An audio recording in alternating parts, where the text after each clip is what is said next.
Analysis: what happened to Elon Musk? New York. Elon Musk truly entered the public consciousness just over a decade ago, when Tesla, TSLA, was a quirky upstart putting batteries in the chassis of a little Lotus sports car. Musk grew it into an electric powerhouse, building cars that he promised would one day drive themselves, with doors that swung upward much like the time machine from Back to the Future. Musk deftly played the part of a new kind of CEO, one who made jokes on Twitter, engaged with fans, and even sought to redefine the very idea of what fun could be in a car. Then things began to change.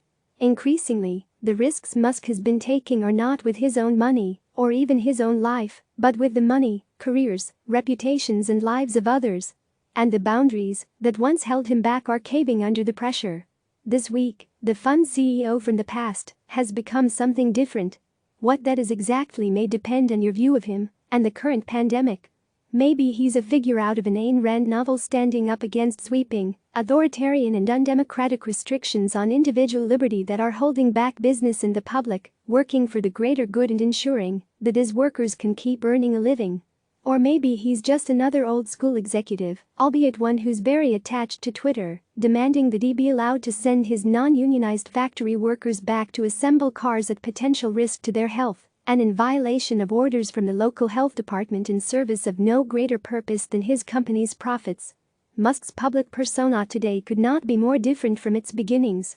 Once there was an entrepreneurial executive, helpfully cheering on popular cartoonists, urging on workers and mocking the established investors who doubted the company could survive. Tesla and Musk promised big things that car companies had never done before, and when critics doubted those promises could ever be met, the company exceeded them. Musk promised an SUV that could go more than 300 miles on a charge and accelerate faster than a Porsche, seemingly impossible feats, but soon enough, customers were driving them. Tesla cars could do the seemingly miraculous. They could be updated over the air in real time, even getting reminders to recharge when their electricity supply was threatened by wildfires. Tesla's market capitalization grew and grew in ways that looked just as miraculous. Musk entertained notions of flights to Mars and at the same time denied that it was his home planet.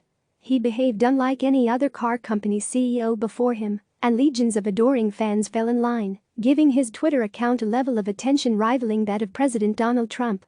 When Elon Musk tweets a vague hint about an upcoming product reveal or reports of potential planetary destruction, news outlets pick it up immediately. Even Twitter, TWTR, CEO Jack Dorsey has asked Musk's advice on how to improve this service. Ford's CEO, Jim Hackett, doesn't have a Twitter account. Everything seemed great until it didn't. In the summer of 2018, a boys' soccer team in Thailand became trapped in a cave that was quickly filling with water.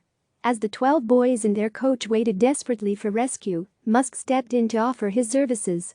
His team could use much of the same capsule technology developed by Musk's rocket company, SpaceX, to build a submarine capsule to aid in the rescue, he said at the time.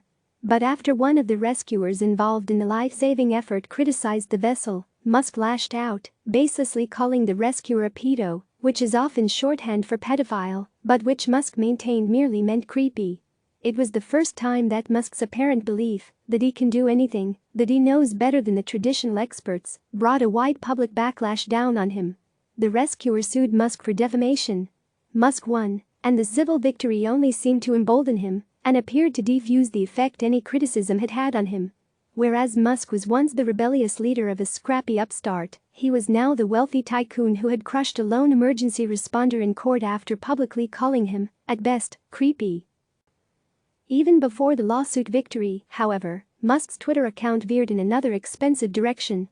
On August 7, 2018, Musk tweeted that he was taking Tesla private at a price of $420 per share and that the funding for the deal was secured. An announcement like that would send shockwaves through the business world however it was made. That it was tweeted out with such relative nonchalance was either the hallmark of an unconventional executive getting deals done or, perhaps, of something going off the rails. It quickly emerged that the deal was far from done and the would-be funding from Saudi Arabia never materialized. The U.S. Securities and Exchange Commission stepped in, saying that in truth and in fact, Musk had not even discussed, much less confirmed, key deal terms, including price, with any potential funding source. Surely this would be the straw that broke the back of Musk's Twitter feed. It's one thing to target a cave diver without Musk's own vast resources. It's entirely different to take on the regulators of the American federal government. Shareholders filed lawsuits alleging that he was intentionally manipulating Tesla's stock price.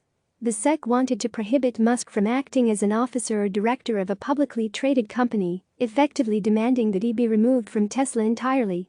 But it didn't stick. Musk spent the next few weeks mocking the SEC from, of course, his Twitter account. After months of negotiations, the SEC agreed to a weakened settlement, the only significant result of which was that Tesla would appoint a new chairman, and Musk's tweets on some topics, largely limited to the company's financial well-being and production numbers, would now be reviewed by an experienced securities lawyer. It didn't seem to matter to investors. Tesla's share price soared ever higher, soon totaling a market capitalization greater than the former Big Three of Ford, General Motors, GM, and Fiat Chrysler Automobiles, FCAU, combined. Then the coronavirus pandemic began.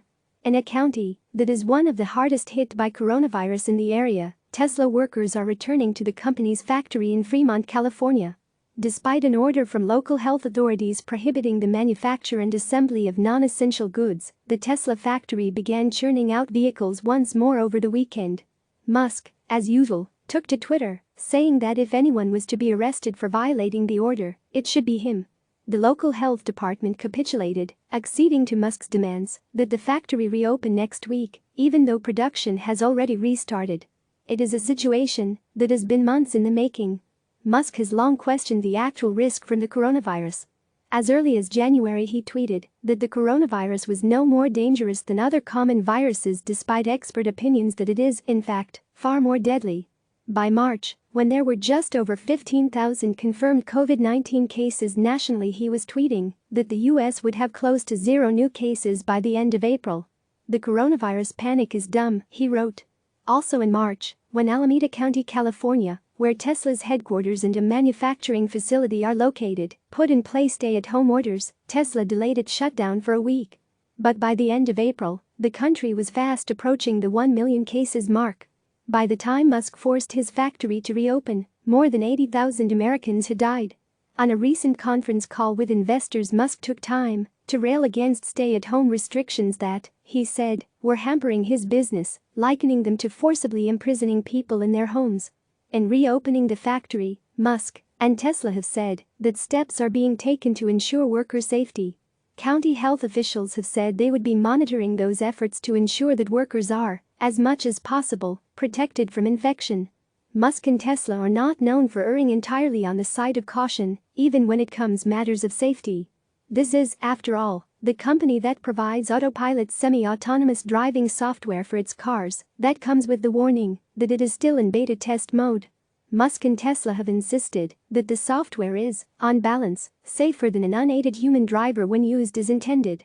Other automakers that offer such technology, though, have said that they would not ask driver to beta test the software on public roads. Tesla's way is not to wait, though. While other automakers wait until lockdown orders have been lifted to even begin reopening their plants, Tesla pushes ahead. For better or worse, that is what Tesla and Musk do. But now, with seemingly nothing in government or his company holding back Musk's impulses, the well-being and the lives of their workers rest on that decision. And for better or worse, the barriers that are set up by society are dependent on the institutions that maintain them to ensure their strength.